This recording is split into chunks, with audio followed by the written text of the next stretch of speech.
you for inviting me. I really love coming to Barcelona in the summer, so thank you so much. Okay, so this is a paper I've been working on. I started working on it last year. I'll tell you the story behind it in a minute.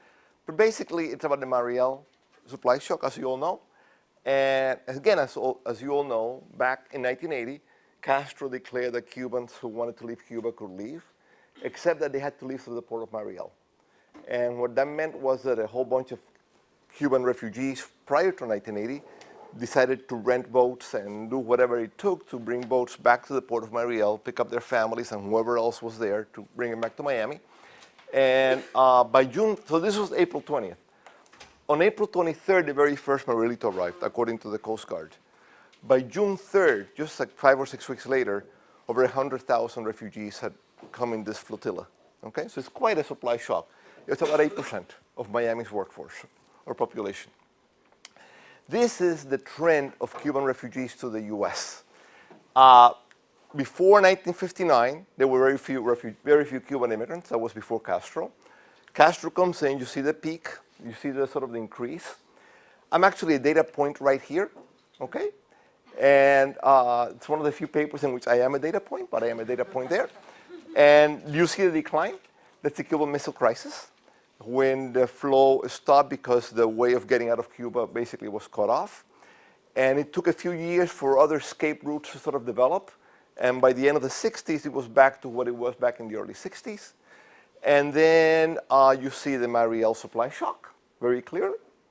You see the end of the Mariel supply shock very clearly. The end, even though the Marielitos arrived by June, Castro and the Carter administration made a deal so that people wouldn't be allowed to leave anymore in some unofficial way, and that's what ended the flow. As many of you might know, there's a paper by Angrist and Kruger claiming that there was a Mariel flow that didn't happen in 1994, 1995, because a new Mariel was about to begin. The Clinton administration rerouted all those potential Mariel people to Guantanamo, and they claimed that they never showed up, but they wrote this paper before the 2000 census came out. If you look at the 2000 census, it actually did show up. It just took a year or two for them to get themselves from Guantanamo to Miami.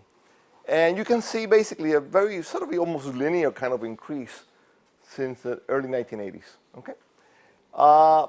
This is Cart's paper. Now, he doesn't have any graphs in the paper, so I took one of his tables, page 250, and graphed it for you.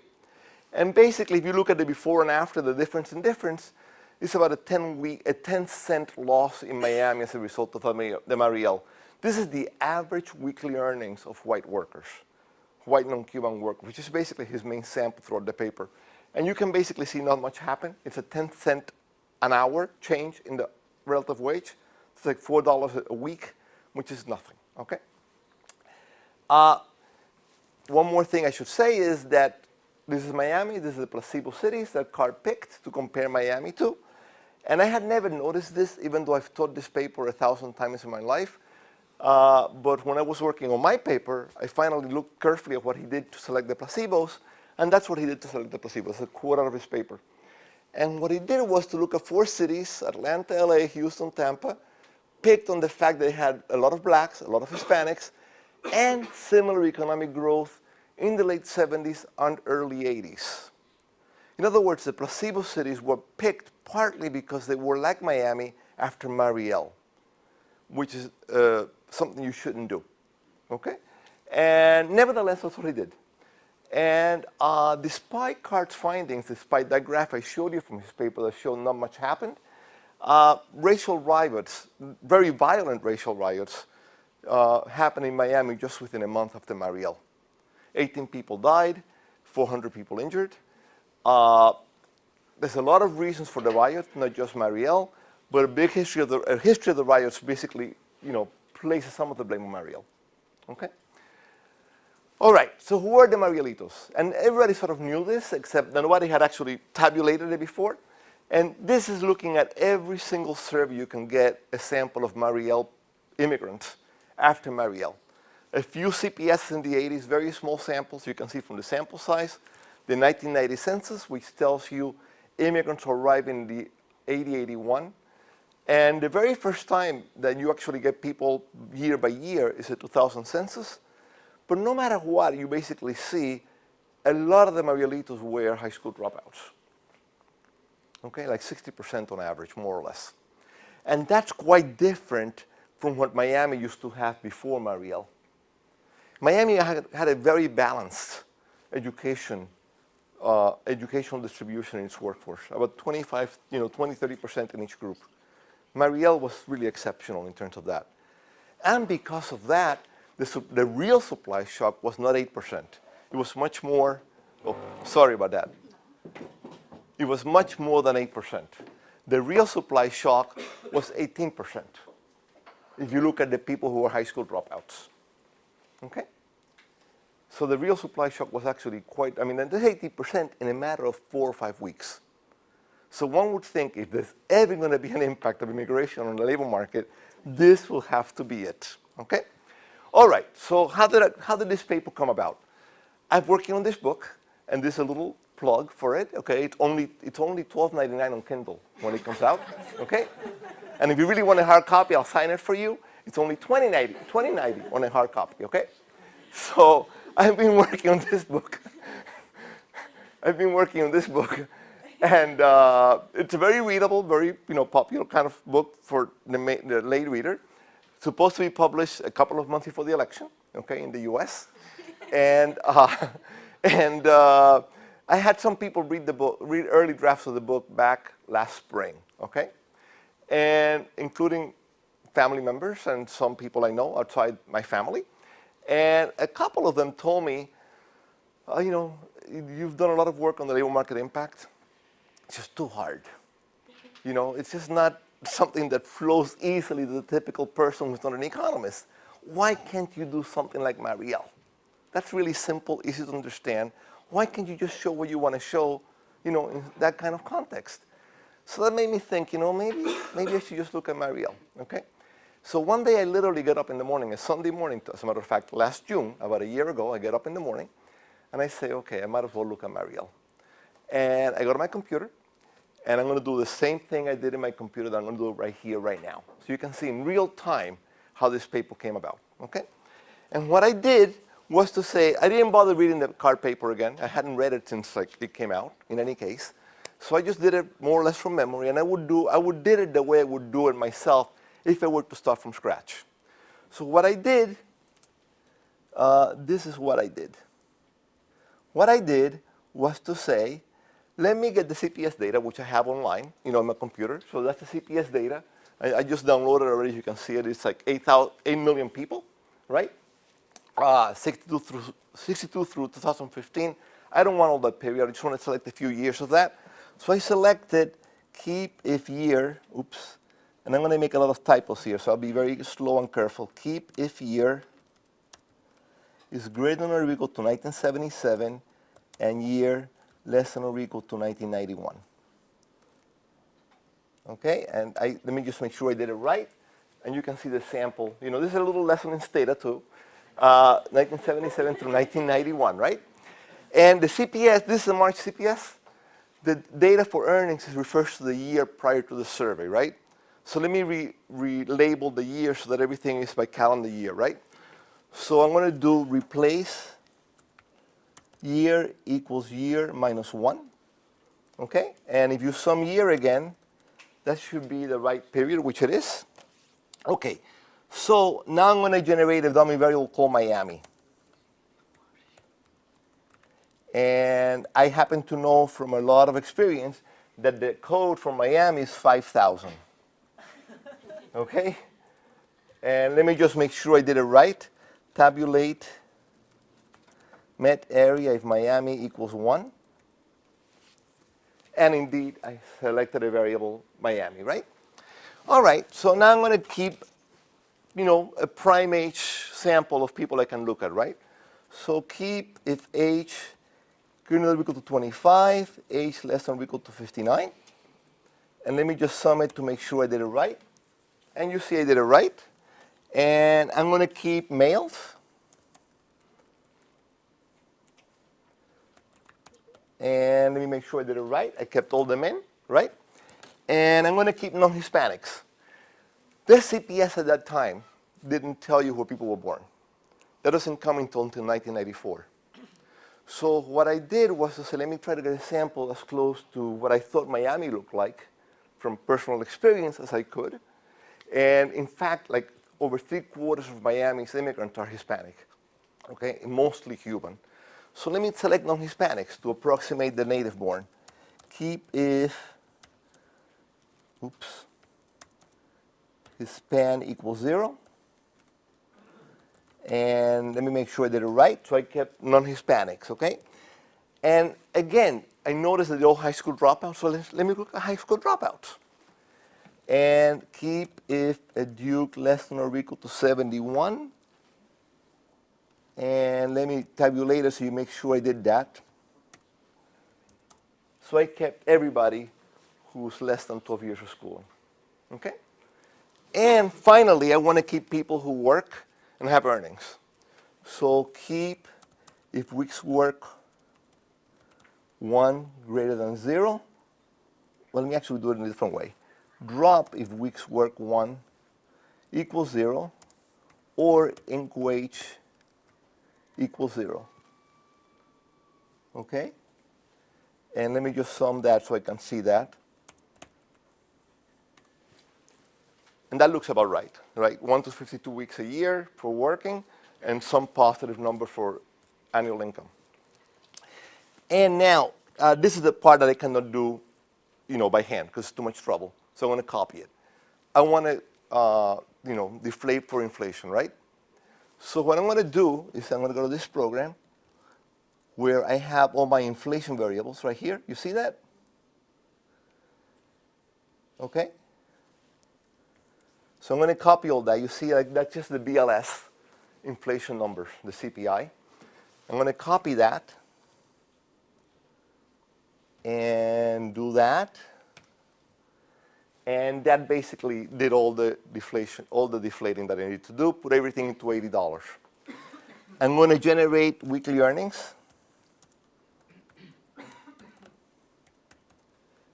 Inc wage divided by weeks work 1. And that generates weekly earnings. Now I'm going to collapse the data. So I'm going to collapse by city, which is Miami, and by year. So collapse mean L weekly with the weighting that they provide. I by year Miami. Okay, and that's collapse the data. Now I'm going to reshape it to make it like an Excel year Miami's wage out the other wage. So reshape wide L weekly, comma I year J Miami. And that's my data. You can see that there. So now I have collected the data so that I have a weekly wage for Miami, not Miami for every year, right? A lot of noise. You'll see sample sizes in a minute. I'm going to take a moving average. I don't want to type it in because it's too much trouble. I'll make a mistake, so I'm going to copy it from my file again. This is where I generate the moving average. You see that? Just take the year before, the current year, the year after, divide by 3. Okay? And let me do that. And now I'm going to graph it. Scatter, ML weekly, year, comma, connect, LL. And ta-da, this should be the graph. Okay? It doesn't take any more than that to show that something happened in Miami, for whatever reason, around 1980. Okay? Now, what I have in the paper is much more, cleaned up than that, but this is how you can get from nothing to this sort of strange result in a 5-minute, trivial kind of code. Okay? Anyway, so with that in mind, just remember that graph. With that in mind, let me go back to my PowerPoint and tell you what I'm going to do. I'm going to start with the March CPS. Okay?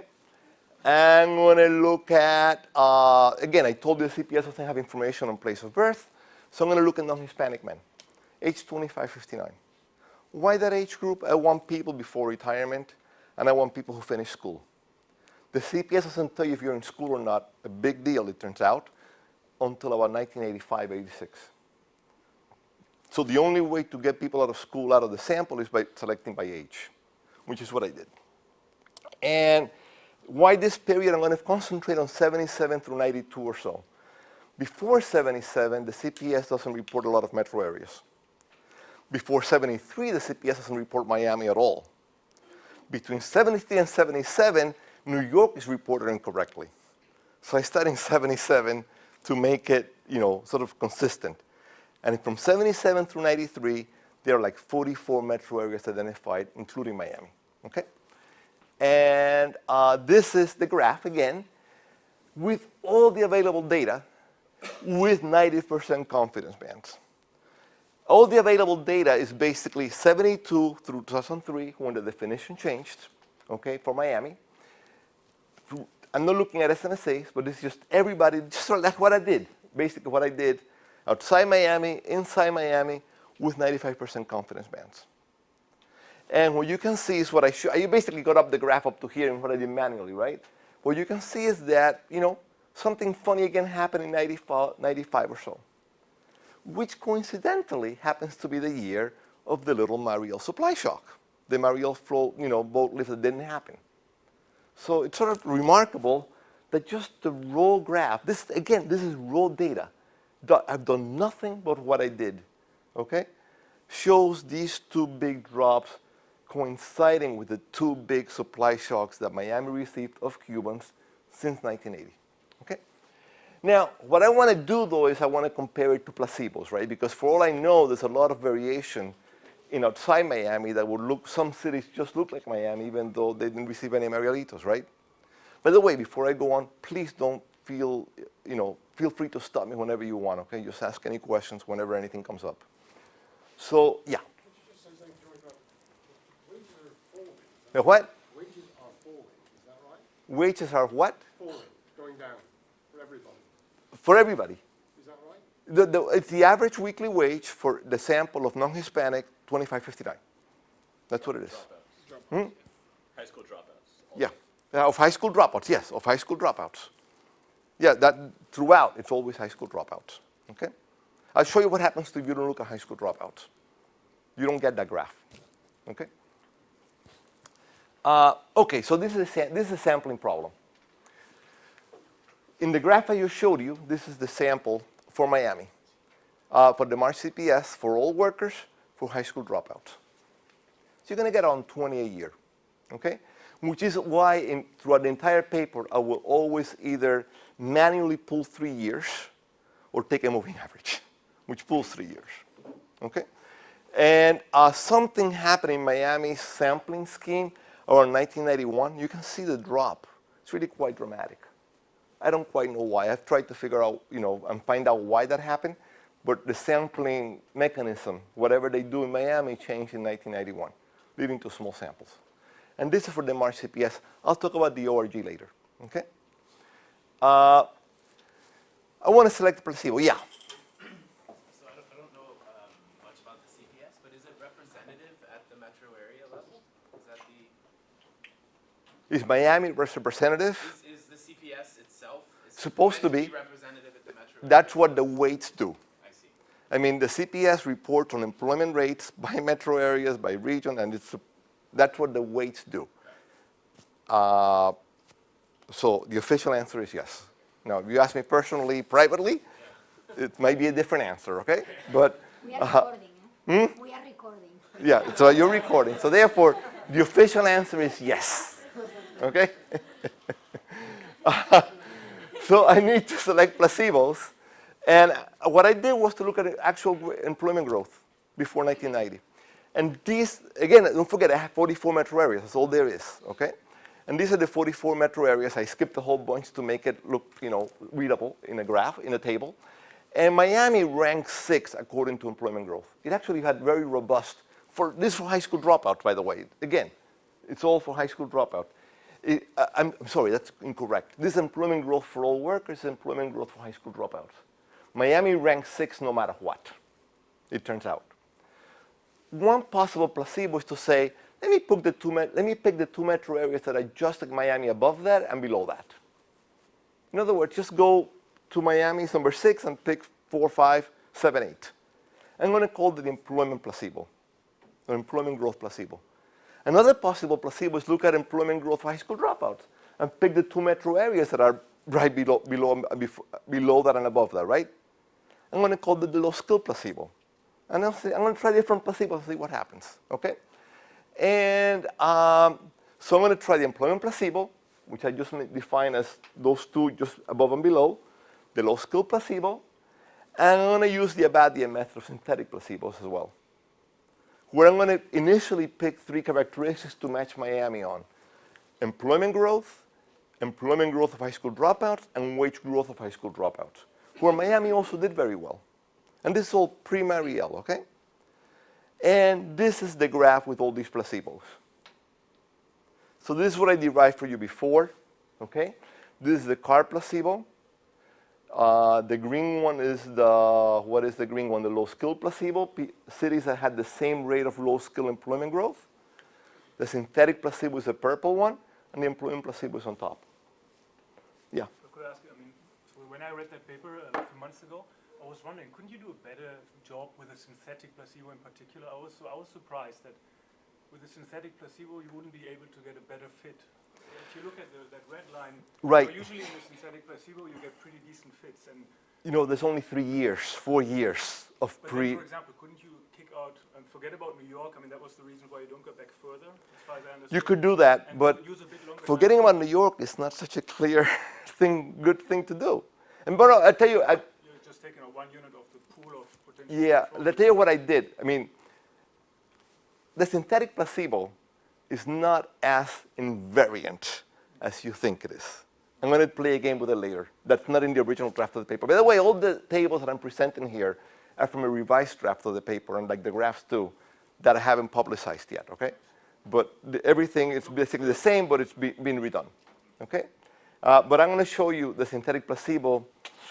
There's something about it that's a little, maybe not so, sure, okay? So hold on that.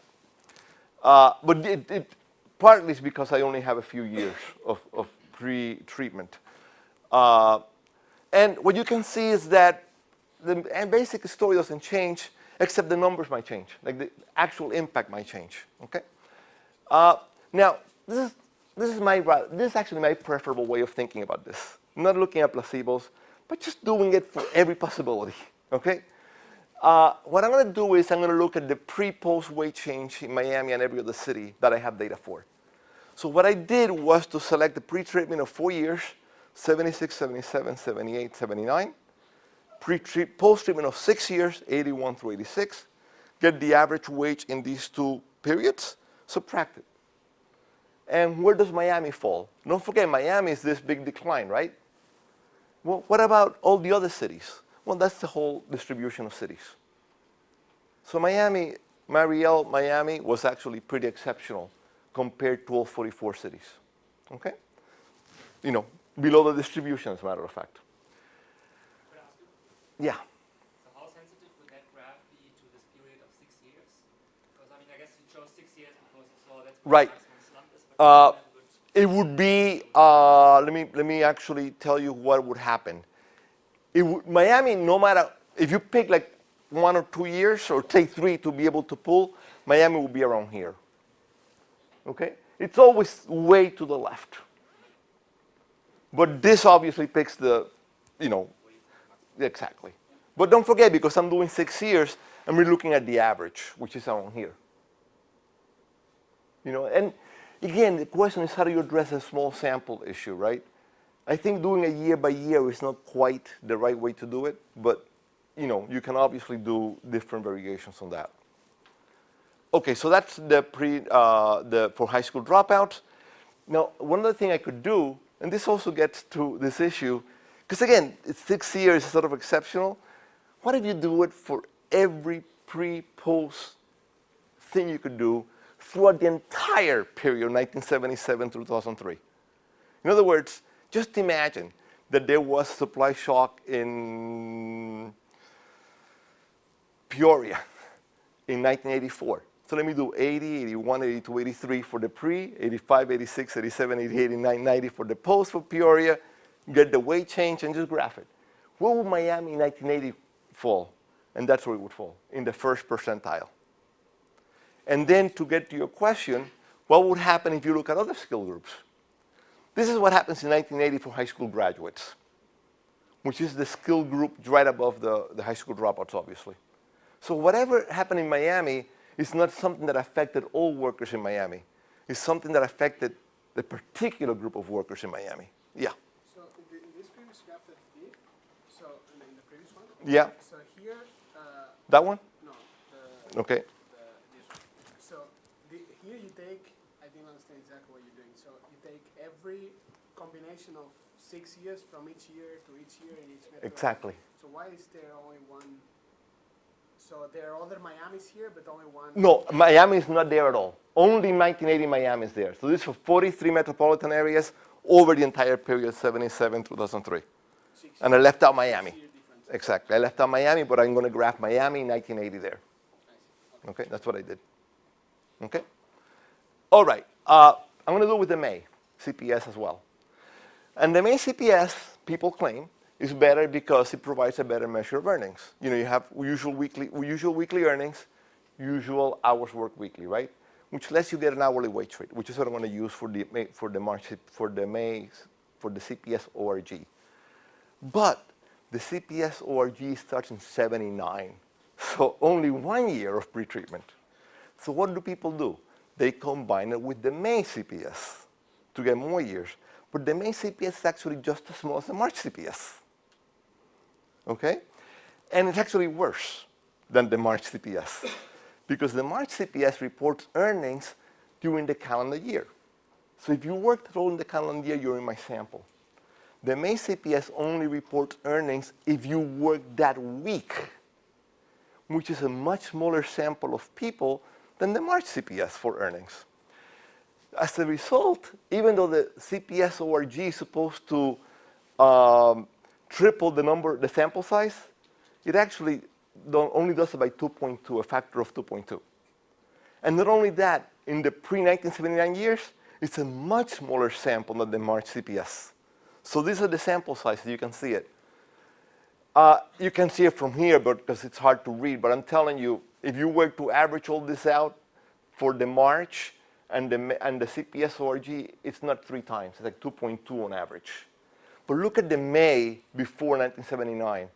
In the March data I have 23, in the May I have 16. 26 and 12, it's actually smaller.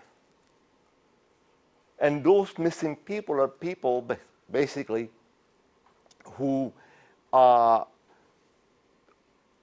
only working 1 week. You know, are not working that particular week, but did work at some point during the year. So again, it's not clear which is better. And if you want to go back to 73, you have to rely on the May. Okay? With the CPS ORG, you have to rely on the May as well. Okay? All right. This is what that graph would look like. This is the raw data again. If you wanted to do with the May and CPS ORG, 3-year moving average, again, you see the same thing. I mean, the numbers are different, but something happened around after 1980, something happened in the mid-1990s. And if you do it with all the placebos, you get that graph. So you get something very similar again. The one thing that keeps showing up in the CPS ORG is that the CAR placebo, those 4 cities you picked, for some reason, very closely track Miami. So you get very small effects. It's still there, but very small. It's when you get the other placebos that you begin to get stuff that's different, okay? Or, you know, sizably different. Okay? All right. After my paper was written, there's been a big debate over this. And one of the arguments, I'll talk more about that in a minute, but one of the arguments is that I maybe increase sample size by adding women in the sample. And I didn't do it initially, even though I actually did it in the computer before I wrote the paper. I had all this done already, obviously, because I noticed that the rate at which the labor force participation of women was varying dramatically across cities. And just to give you an idea of how much it varies, in San Diego and LA, that in San Diego and LA, between like 1970 and the late 80s, the fraction of the workforce that is female grew by 10 percentage points within 2 decades. In Miami, it only grew by 2 percentage points, which itself is interesting because maybe women's supply decision was determined by Mariel as well, right? And that's no paper written about that, but it's really interesting that Miami was actually quite exceptional in the growth rate of female participation over the period.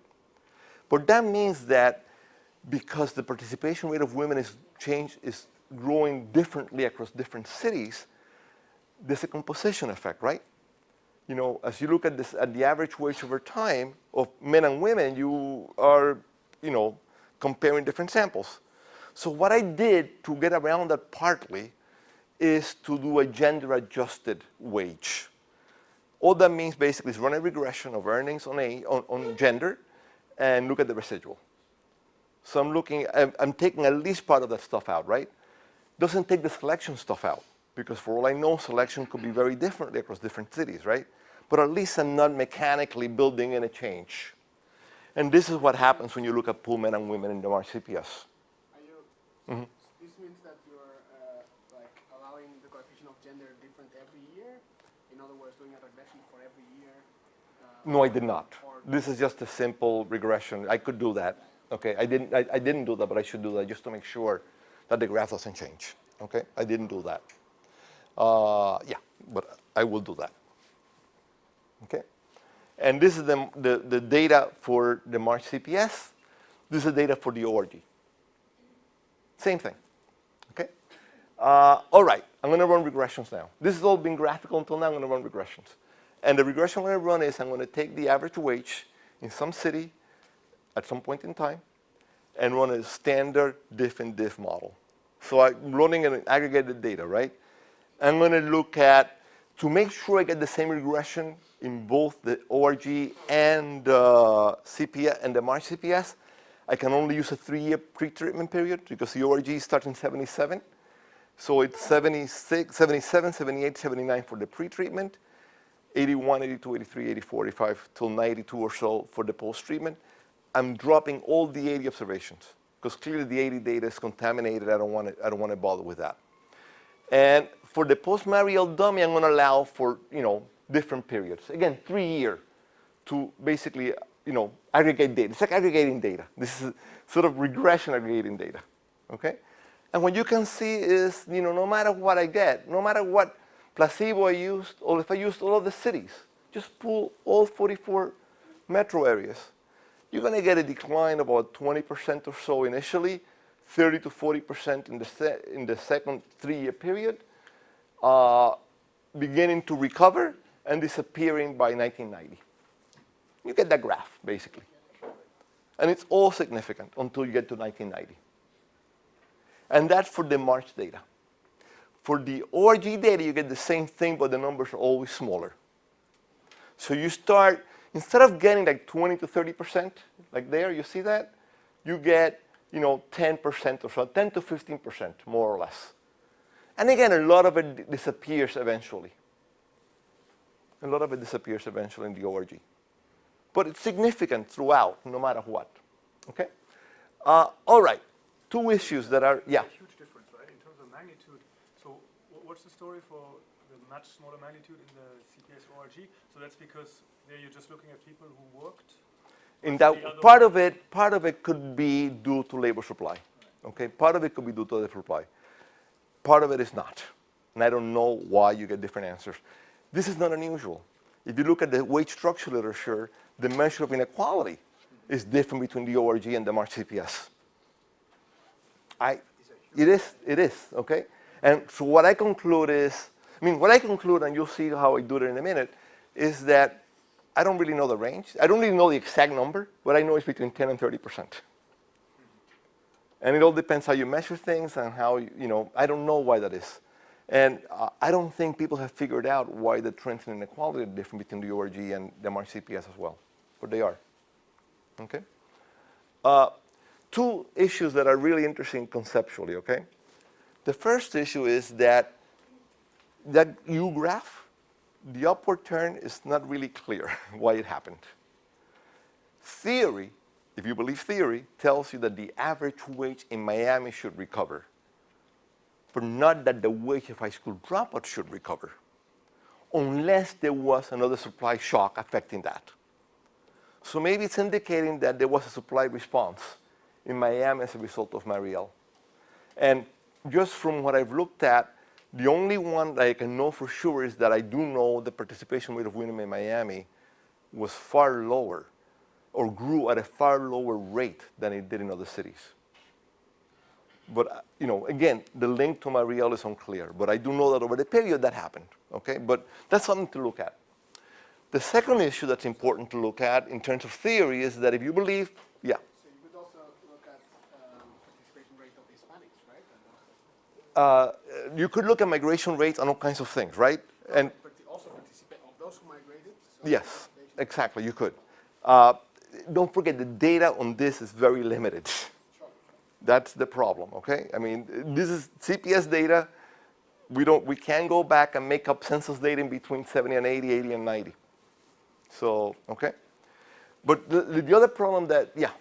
Sorry, but there was a large drop in the number of people interviewed like in the last years of the CPS sample. And this last drop can be due to a response of the labor supply, like people leaving Miami, like residents. You mean leaving, just migrating out? Yeah, or it could be like just something weird with the CPS because the CPS in the beginning Right. of the 19th. Look. Do you have any idea about that? Because It's entirely possible. David Card actually has a little paragraph in his paper where he notes that the University of Florida predicted Miami's population before 1980. There was a pre-80 prediction of what population would be in 1990 or something like that. And it was right on the dot, even though they had no way of knowing Mariel would happen. So maybe there was some kind of migration. That is actually very hard to prove with CPS data. So isn't there something in between the Mariel happening and then you show the outcome graphs over time? It would be very interesting then to see a similar graph on the share of the workforce that was high school dropouts over time. Because Right. then you would really show that you have the X variable that Okay. explains the Y variable. Let me talk about, you're talking about why this delay. This is sort of the underlying Not reason. really, so you have one supply adjustment mechanism with female labor force participation. You could have internal migration within the country, You could. specifically of high school dropouts. Precisely. So that what you say theory doesn't predict that way that the distribution effect remains, well, that depends on these It things, could, right? yeah. But again, all these are possible things which are hard to tell from March CPS data or CPS ORG data. No, but if you can tell the wage outcomes from the CPS data, you should You be can tell able the to wage, share but of you the cannot work- tell migration as No, well. you don't have to look at migration per se. You can look at the share of the work Force that is was, high school dropouts right. in Miami totally. Is not Marielitos. Right, no, I understand. I haven't done that, but that's actually worth doing as well. And that's actually a good idea. That I have not done that. I think this is terribly convincing. I mean, Oh, I think thank you. Okay, but yeah. a wonderful analysis. That's why I did it on my computer, because I wanted you to see that this is not something I cooked up out of the blue. Okay, this is you can actually just do it yourselves in 5 minutes. But let me tell you about the bottom one, which I think is really important, because actually a new topic for migration research. We know nothing about the dynamics of supply shocks. I mean, we know zero. And people have criticized the result as saying, well, it shows up too late. It doesn't show up till 81, 82, 83, 84, 85, right? Well, I don't know what to expect. I mean, the fact of the matter is that if you believe factor demand theory, it should happen immediately and then, recover, right? But if you look at the large literature on demand shocks, nobody modeling demand shocks would ever have expected that. Look at the people who've modeled oil shocks. We have an oil shock. It takes a few years for the oil shock to reverberate through the economy. The recession begins, and conditions are much worse 5, 6 years later. And for all I know, this is what's happening here. We just don't know how markets respond to supply shocks. And then I also know that the 1980s were a period of very high inflation, especially the late 70s and early 80s.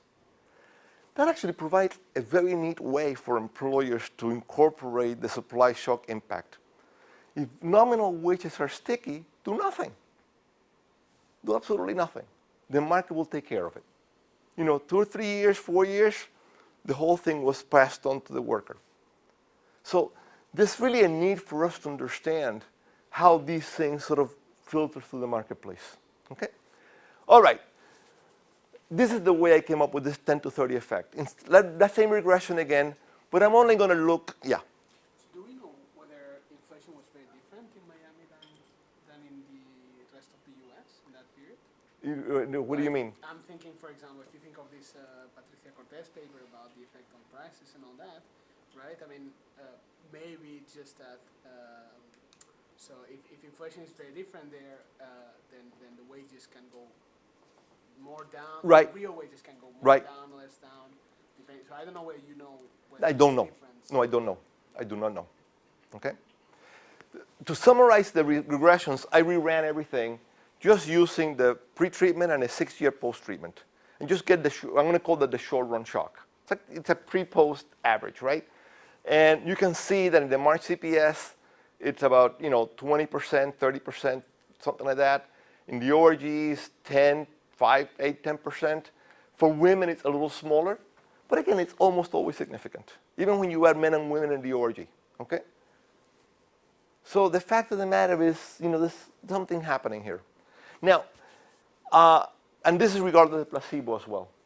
Let me now get to the placebo issues and get to the question that you raised, okay? One nice thing you can do with the Abadia method, and this is sort of following up. Remember before I showed the pre-post weight change for all 44 metro areas and compared it to Mariel?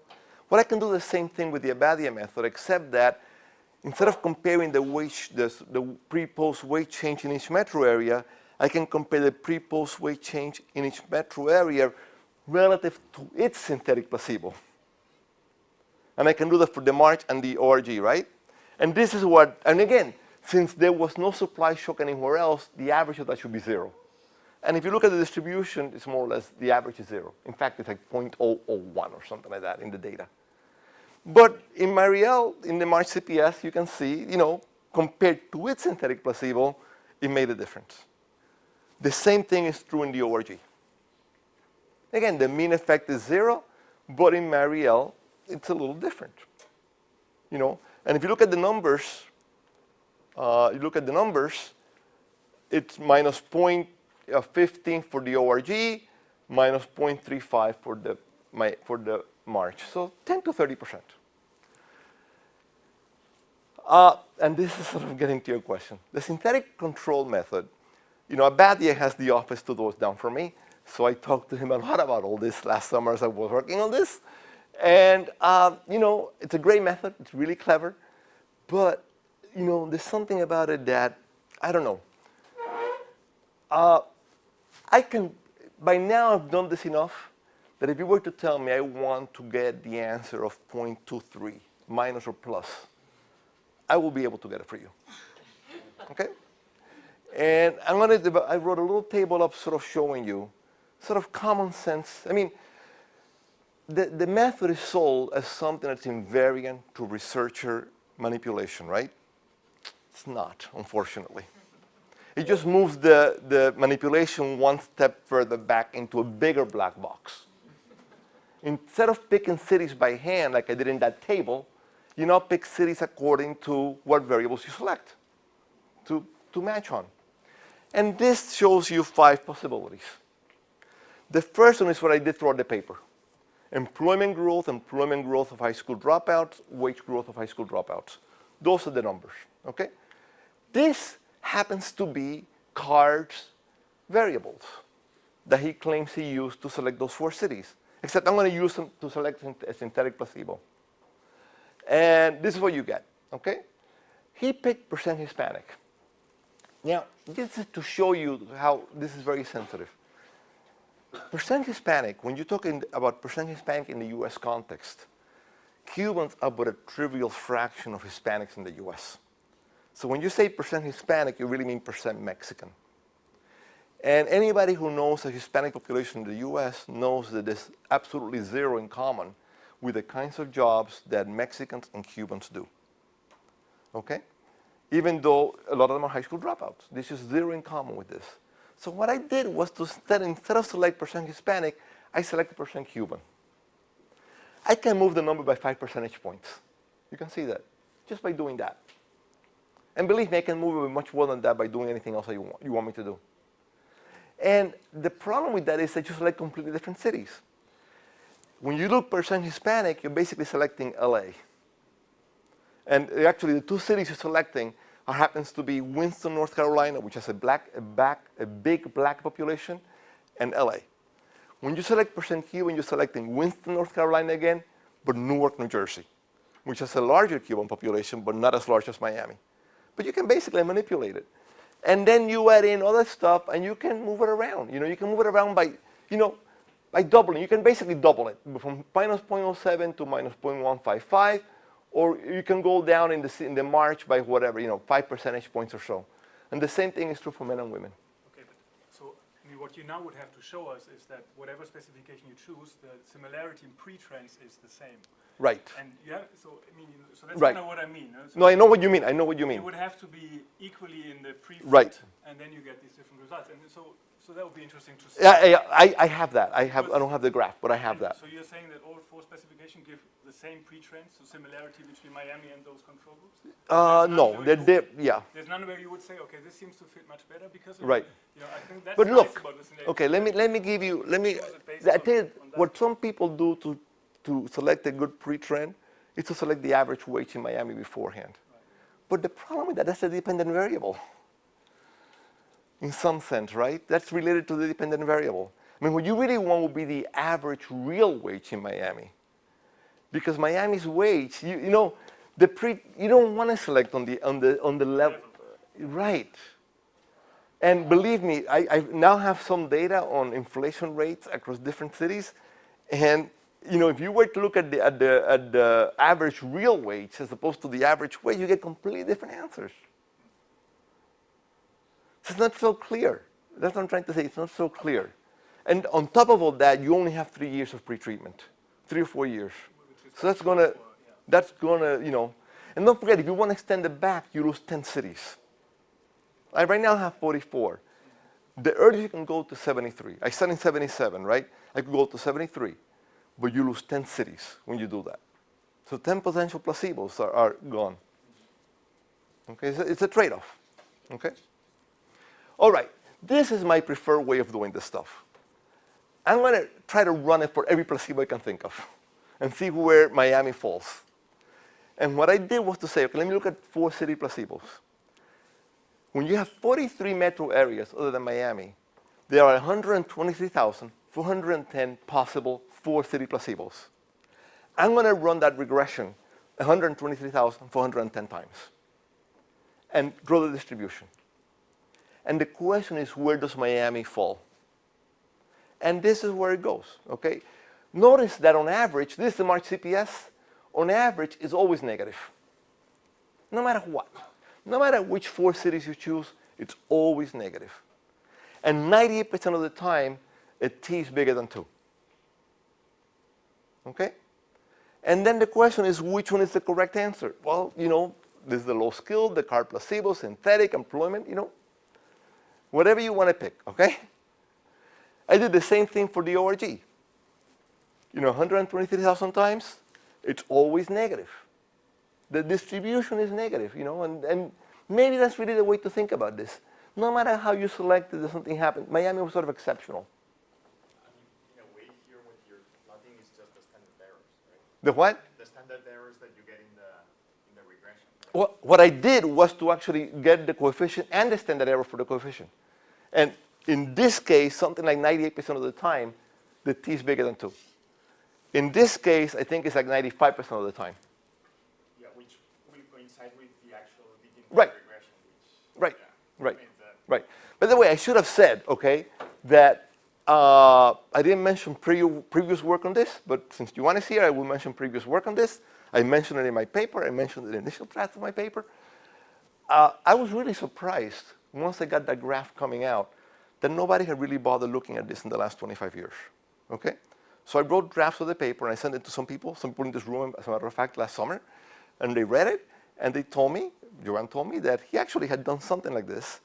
And what he had done was to look at the wage of low skill defined in a different way. He defined it as high school dropouts and high school graduates, which is already missing part of it, because the high school dropout effect is very different than the high school graduate effect. And that makes, but you still find something not that different. So in the sense, this is always there from the finding, okay? I mean, it's just a matter of getting the regression, looking at that particular sample, and you narrow it down, and it's there, okay? So given the sensitivity of the synthetic placebo to sort of what you pick, and given that it's not really clear what do you really want to match on in terms of, how these things should look beforehand, I'm actually, deep down, I'm much more willing to believe this stuff. When I do it this way, then I'm willing to believe anything else. If you were to do it for every possibility, what would happen? And if the bulk of that shows one direction for the result, then, that's valuable information. Okay? All right. I have 5 minutes left. Let me talk about a disturbance in the force. This paper was sent to people, some in this room, last summer. It was released publicly in September 2016. Within 3 months, there were 2 critical analyses of my paper. Okay? And I'll talk about the Perry paper right now, Perry-Asernoff. And they had 2 criticisms. One was that the impact is not in 81, 82, and therefore, it's not Marielle. And my answer to that is, so what? We don't really know when the impact should be. Nobody would ever say that if you're looking at a demand shock. Demand shocks don't happen automatically. I mean, the whole macro literature on demand shocks assumes wages are sticky. And then the question is, how do markets respond to that? And the second thing is that my sample is too small, which it is. I showed you the sample sizes. I looked at non-Hispanic men, age 25, 59, and they claim that a bigger sample would change the results. And indeed, it would change the results. Okay? And that's why I said whom to believe. So this is my graph, which I derived for you. Male, non-Hispanic, high school dropouts, 25, 59. This is their graph, all non-Cuban high school dropouts, age 16, 61. Male, all, that's really not very relevant as long as you do it right. You have to control for gender composition. You control for that, I showed you the graph for women, right? Those really look a lot different. Non-Cuban, non-Hispanic is a big deal. And the ages are an even bigger deal. Now, why is non-Cuban, non-Hispanic a big deal? Because when you add Hispanics into the data, don't forget, when non-Cuban, non-Hispanic, Cubans are a trivial fraction of everybody who's Hispanic. So it's really non-Hispanic, Hispanic. That's really what it is, okay? When you add Hispanics into the data, a lot of those Hispanics happen to be immigrants. And a lot of those immigrants arrived after 1980. Don't forget, in the United States, that's when the big shock of Hispanic immigration happened. So you're adding people into the data that arrived post-1980, contaminating the sample. And just to give you an idea of what you're adding, I'll show you this column, employment placebo. This is using the census data in 1990. There are this is men aged 25, 59, right? There's 119,000 such men. That's my sample. There's 221,000 non-Cuban. That's the Perry sample. That's a difference of 41,000 people you're adding to the sample, right? But, I'm sorry, 41,000 people were post-81 Hispanic immigrants. So of the 90,000 you're adding, 41,000 are immigrants who arrived after 1980. Dragging wages in a particular way. 40% of the sample is people who shouldn't be there. And you have no way of knowing that in the CPS because you don't know where people were born. Even more egregiously, really, is the change in the age. I looked at 2559 because I don't know whether people are in school or not. They look at 1661. And they say anybody who doesn't have a high school degree is a high school dropout, which sort of makes sense until you think about it. When you add 16, 17, 18-year-olds to the data, In the US, practically every 16, 17, 18-year-old is in high school. And by definition, in their paper, is a high school dropout because they don't have a high school diploma. Well, that's like, what? A little louder. Don't you need to work at least 1 week? You have to, but a lot of high school kids do. McDonald's. Yeah. But that has nothing to do with being a high school dropout. So what I did was to look in the census and look at what happens. Again, look at the employment placebo. There are 147,000 non-Hispanic 25-59. There are 266,000 age 16-61 non-Hispanics. 68,000 of that increase are age 16, 18 in school because I know in the census was in school or not. Over half of the sample increase is kids in school. It's like those of you who have children who are teenagers, you're adding them into the sample of high school dropouts. And because there's so many high school students in the US who are now high school dropouts, that is like a huge part of the sample. That's not what we mean by high school dropouts. So who to believe? Just think about it. The question is, do you want to contaminate the sample in particular ways?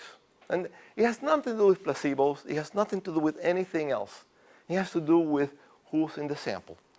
And the fact of the matter is that given the data we have, it's not possible to really differentiate much more than what's been done here. We just don't know where people were born.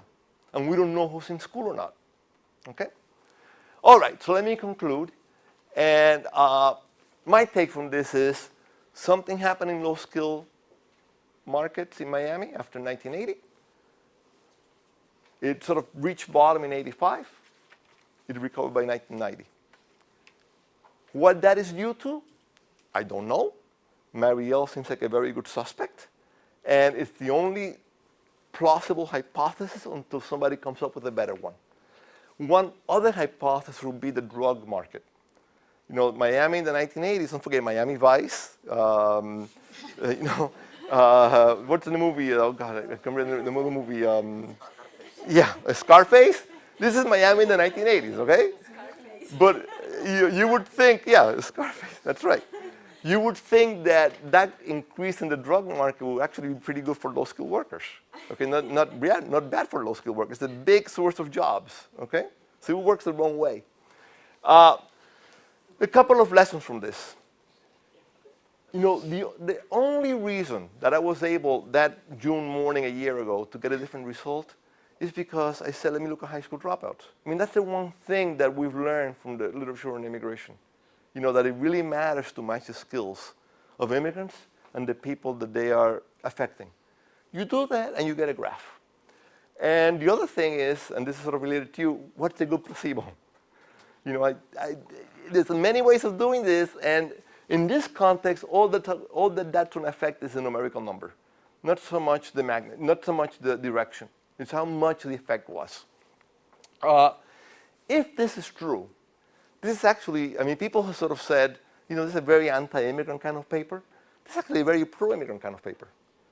And the reason is that if you really believe the Marielle results, and if the Marielle results could be generalized to the entire labor market and the entire US economy, the gains from immigration are really huge.